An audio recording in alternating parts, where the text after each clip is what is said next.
Mission awake के तीसरे episode में आप सबका हार्दिक स्वागत। आज के समय में देखा जाए तो हर व्यक्ति अंदर से अकेला है, या जैसे जैसे हमारी उम्र बढ़ती जा रही है अंदर का अकेलापन हम लोगों का बढ़ता जा रहा है। जानते हैं ऐसा क्यों होता है? वो इसलिए कि अपनी अंतरात्मा की बात हम नहीं सुनते। ठाकुर जी के पास आकर मैंने जाना कि हमारे अंदर जो हमारी अंतरात्मा बैठी है वह हर क्षण हमें कुछ न कुछ संकेत देती रहती है।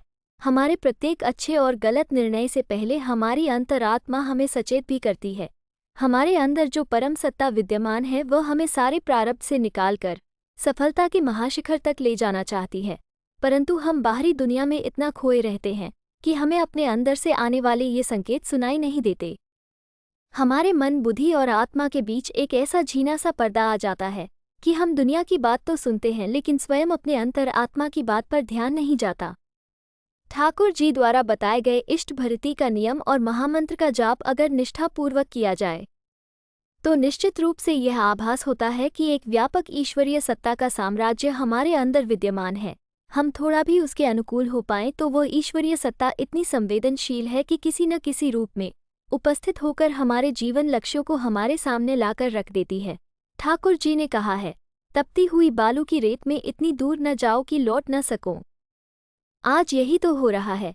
हम सभी लोग दुनिया की चकाचौंध में अपने आप को इतना उलझा चुके हैं कि हमें महापुरुषों की बातों का महत्व समझ में नहीं आ रहा। समय रहते हम ठाकुर जी की बातों को नहीं समझ पाए तो हम अपने जीवन की बहुत बड़ी प्राप्ति से चूक जाएंगे।